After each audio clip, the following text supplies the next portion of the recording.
Coba jawab pertanyaan sederhana ini. Apa ibu kota Bolivia?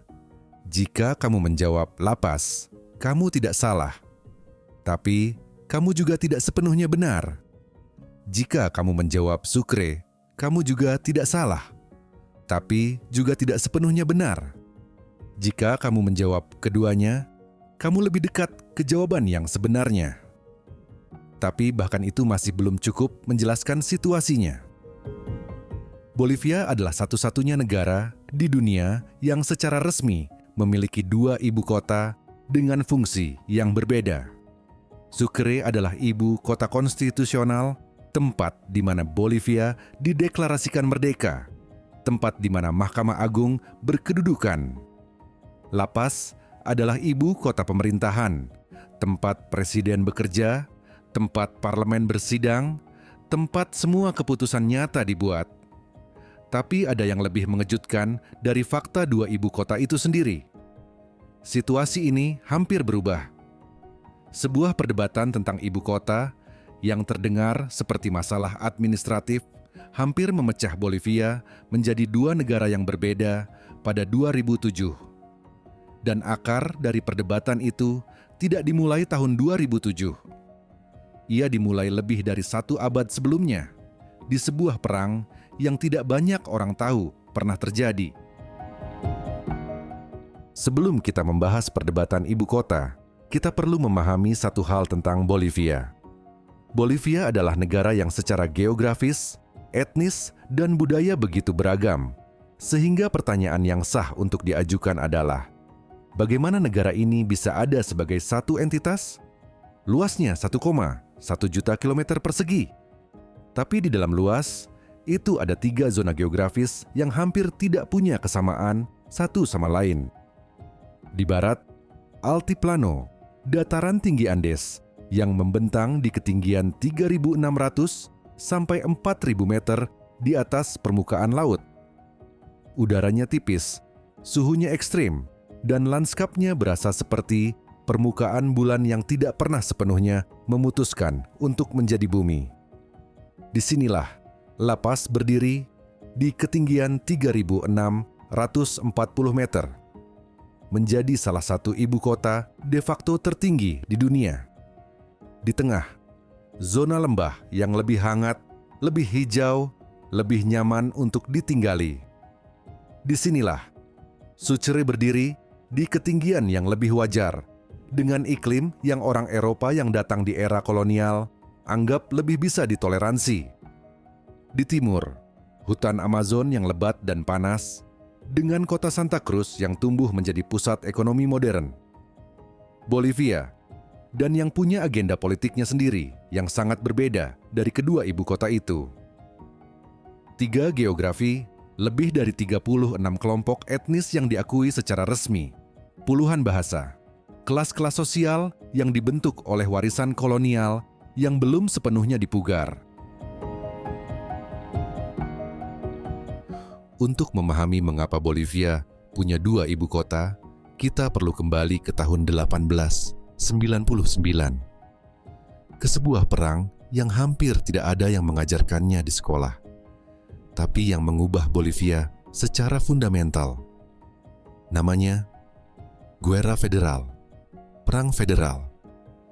Pada akhir abad ke-19, Bolivia adalah negara yang kekayaannya didominasi oleh perak. Dan pusat kekuasaan ekonomi dan politik ada di Sucre, kota yang juga menjadi ibu kota resmi sejak kemerdekaan pada 1825. Tapi sesuatu sedang berubah. Industri perak mulai memudar, digantikan oleh timah. Dan pusat produksi timah ada di wilayah barat daya, lebih dekat ke La Paz dan Altiplano. Kelompok elit baru yang berbasis di La Paz mulai mengakumulasi kekuatan ekonomi yang belum ada presidennya. Kelompok elit La Paz itu ingin sesuatu yang lebih dari sekadar kekuatan ekonomi. Mereka ingin kekuatan politik. Dan itu berarti mereka ingin memindahkan ibu kota ke La Paz. Kelompok Sucre menolak keras. Perdebatan meluas, memanas, dan akhirnya meledak menjadi konflik bersenjata. Federal War berlangsung dari 1898 hingga 1899. Singkat tapi sangat menentukan. Pasukan federalis dari La Paz, yang juga mendapat dukungan dari komunitas-komunitas adat Aymara yang dipimpin oleh Pablo Zárate Wilca, mengalahkan pasukan pemerintah Sucre. Kemenangan militer itu seharusnya berarti La Paz menjadi ibu kota tunggal Bolivia. Tapi yang terjadi kemudian jauh lebih kompleks dari itu. Kelompok pemenang dari La Paz tidak mau sepenuhnya mempermalukan Sucre.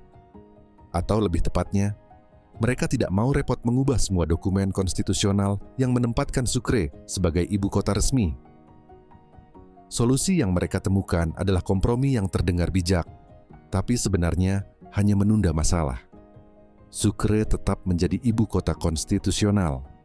Mahkamah Agung tetap di Sucre, tapi pemerintahan eksekutif dan legislatif pindah ke La Paz. Sebuah kompromi yang membelah negara menjadi dua, secara administratif dan juga secara psikologis. Tapi apa bedanya dua kota ini hari ini? Mengapa perbedaan mereka masih penting? Sucre adalah kota universitas. Tenang, tertib, dengan arsitektur kolonial Spanyol yang dirawat dengan baik. UNESCO menobatkannya sebagai kota warisan dunia pada 1991. Populasinya sekitar 370.000 orang, jauh lebih kecil dari La Paz. La Paz adalah kota yang hidup dengan cara yang berbeda. Lebih besar, lebih padat, lebih kompleks secara sosial. Kota yang didirikan oleh penjajah Spanyol di atas tanah Aymara, yang kemudian menjadi pusat perdagangan dan kekuatan, yang sekarang punya salah satu sistem transportasi paling unik di dunia, kabel kar, gondola, yang menghubungkan La Paz di lembah dengan El Alto di atas tebing, mengangkut ratusan ribu penumpang setiap hari melewati pemandangan Andes yang tidak masuk akal. Di dalam La Paz ada dua kota yang berdiri berdampingan.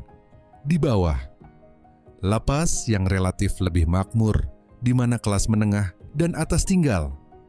Di atas tebing, di dataran tinggi, El Alto, kota yang berdiri sendiri secara administratif, tapi secara fungsional adalah kota kembar La Paz. El Alto adalah kota adat Aymara yang tumbuh pesat dari migrasi internal, yang sekarang sudah lebih besar dari La Paz itu sendiri, dan yang punya kebanggaan serta identitas politiknya sendiri yang sangat kuat. Dan Sucre melihat semua ini dari jauh, dengan pemerintahan di La Paz, dengan uang di La Paz, dengan perhatian media di La Paz. Sucre adalah ibu kota di kertas yang tidak pernah bisa berhenti merasa bahwa sesuatu telah diambil dari mereka. Selama lebih dari 1 abad setelah Federal War, pertanyaan tentang ibu kota tidur dalam status quo yang tidak nyaman tapi bisa ditoleransi. Sampai tahun 2006, Evo Morales terpilih sebagai Presiden Bolivia.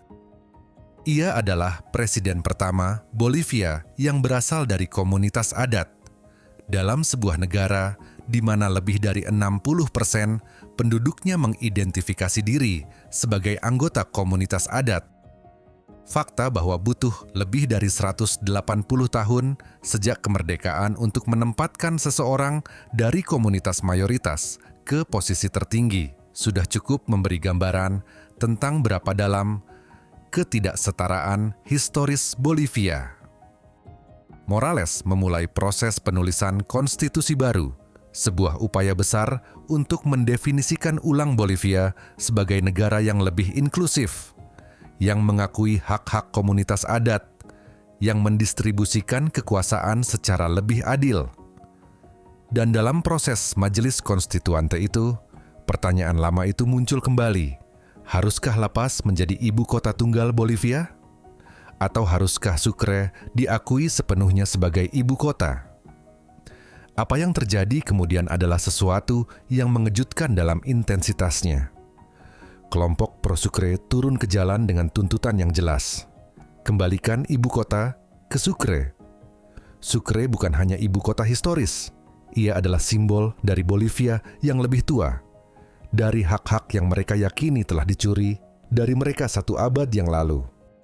Dari arah yang berlawanan, datang ancaman yang berbeda. Beberapa departemen kaya di timur Bolivia, terutama Santa Cruz, yang duduk di atas cadangan gas alam yang besar, mengancam untuk memisahkan diri dari Bolivia jika konstitusi baru terlalu menguntungkan pemerintah pusat. Bolivia pada 2007 berdiri di tepi jurang. Bukan jurang yang metaforis, jurang yang nyata. Yang mengejutkan adalah resolusinya. Tidak ada resolusi. Konstitusi baru Bolivia yang akhirnya disahkan pada 2009 tidak menjawab pertanyaan ibu kota secara tegas. Ia mempertahankan status quo. Sucre sebagai ibu kota konstitusional, La Paz sebagai pusat pemerintahan, sambil menambahkan pengakuan lebih kuat terhadap hak-hak adat dan mengubah nama resmi negara menjadi Estado Plurinacional de Bolivia, Negara Plurinasional Bolivia. Bukan jawaban, tapi cukup untuk menjauhkan ledakan itu, setidaknya untuk saat ini. Evo Morales memerintah Bolivia dari 2006 hingga 2019, salah satu masa pemerintahan terpanjang dalam sejarah Bolivia modern. Selama periode itu, Bolivia mengalami pertumbuhan ekonomi yang signifikan, terutama didorong oleh nasionalisasi industri gas alam dan harga komoditas global yang tinggi. Kemiskinan berkurang secara nyata. Program-program sosial yang belum pernah ada sebelumnya menjangkau komunitas-komunitas adat yang selama berabad-abad dipinggirkan. Tapi, masa pemerintahannya juga ditandai oleh kontroversi yang semakin besar. Referendum 2016 yang seharusnya membatasi masa jabatannya ditolak oleh mayoritas tipis pemilih. Tapi, Morales tetap mencalonkan diri di 2019 dengan keputusan mahkamah yang kontroversial yang membolehkannya. Pemilu 2019 berakhir dengan tuduhan kecurangan, demonstrasi besar, tekanan militer, dan akhirnya pengunduran diri. Morales yang dramatis. Apakah itu kudeta yang dipicu oleh elit yang tidak suka dengan kebijakan indigenisnya? Atau apakah itu akibat dari seorang pemimpin yang tidak mau melepaskan kekuasaan? Pertanyaan itu masih diperdebatkan, dan jawaban yang seseorang berikan seringkali mencerminkan dari pihak mana ia berdiri dalam pembelahan Bolivia yang lama. Sementara itu, di bawah Salar de Uyuni, padang garam yang luar biasa indah itu, ada sesuatu yang mungkin akan mengubah Bolivia selamanya. Litium, logam yang menjadi bahan baku baterai di era kendaraan listrik. Bolivia duduk di atas perkiraan 21 juta ton. Cadangan litium, mungkin cadangan litium terbesar di dunia. Di era transisi energi global, ini bisa menjadi minyak baru yang mengubah nasib ekonomi Bolivia secara fundamental. Atau bisa menjadi kutukan sumber daya yang sama yang sudah berulang kali menghancurkan negara-negara Amerika Latin yang kaya mineral, tapi miskin dalam distribusi kekayaannya. Bolivia sedang berdiri di persimpangan yang sama yang sudah banyak dilewati negara-negara lain sebelumnya, dan hasilnya belum ditentukan. Bolivia hari ini adalah negara yang sedang dalam proses, sebuah proses yang belum selesai dan mungkin tidak akan selesai dalam waktu dekat. Pertanyaan tentang ibu kota masih belum terjawab secara definitif. Sucre masih ibu kota di kertas. La Paz masih pusat kekuatan nyata. Status quo yang tidak menyenangkan siapapun sepenuhnya, tapi yang cukup bisa ditoleransi oleh semua pihak untuk tidak meledak lagi. Setidaknya untuk sekarang. Pertanyaan tentang litium dalam proses negosiasi yang kompleks antara pemerintah Bolivia, perusahaan internasional dari Cina, Eropa, dan Amerika, serta komunitas-komunitas adat yang tanahnya berada di atas cadangan itu. Pertanyaan tentang identitas, ini yang paling sulit. Negara yang menyebut dirinya plurinasional, yang mengakui 36 kelompok etnis, 37 bahasa resmi termasuk Quechua, Aymara, dan Guarani, masih mencari cara untuk menjadi satu hal yang tidak bertentangan dengan semua hal yang membentuknya. Tapi, ada sesuatu yang berubah di Bolivia dalam beberapa dekade terakhir yang tidak bisa diabaikan. Selama hampir 2 abad, mayoritas penduduk Bolivia yang berasal dari komunitas adat hidup dalam struktur sosial yang tidak memberikan mereka kekuasaan politik yang proporsional. Sekarang ada lebih banyak wajah dari komunitas itu di parlemen, di kabinet, di universitas, di bisnis, di tempat-tempat di mana keputusan dibuat. Itu bukan kemajuan yang cukup. Tidak jika dibandingkan dengan berapa lama ketertinggalan itu berlangsung. Tapi itu adalah kemajuan yang nyata. Kembali ke pertanyaan yang kita mulai dari sana. Apa ibu kota Bolivia? Sekarang kamu tahu bahwa pertanyaan itu tidak punya jawaban yang sederhana. Dan bahwa tidak adanya jawaban yang sederhana bukan kelemahan Bolivia, ia adalah refleksi dari seberapa kompleks negara itu sebenarnya. Bolivia adalah negara yang lahir dari kolonialisme, yang dibangun di atas penderitaan komunitas-komunitas yang tanahnya diambil dan tenaganya dieksploitasi, yang kemudian berjuang selama 2 abad untuk menentukan siapa yang berhak disebut Bolivia. 2 ibu kota itu bukan anomali administratif yang tidak penting. Mereka adalah simbol dari 2 visi tentang Bolivia yang belum pernah sepenuhnya berdamai. Bolivia yang lama, yang tersimpan dalam arsitektur putih Sucre, dan Bolivia yang baru, yang hiruk-pikuk dan kontradiktif, dan hidup di jalan-jalan lapas. Ada sesuatu tentang Bolivia yang mengingatkan kita bahwa negara-negara, seperti manusia, tidak harus punya jawaban yang bulat atas semua pertanyaan tentang dirinya untuk bisa terus berdiri. Yang dibutuhkan adalah kemauan untuk terus berdebat, untuk tidak memilih jalan termudah, yang seringkali adalah jalan kekerasan atau penghapusan, untuk tetap berada dalam ketegangan dari pertanyaan yang belum terjawab, sambil terus mencari jawaban yang lebih baik. Bolivia tidak sempurna dalam hal itu. Tidak ada negara yang sempurna, tapi Bolivia terus mencoba.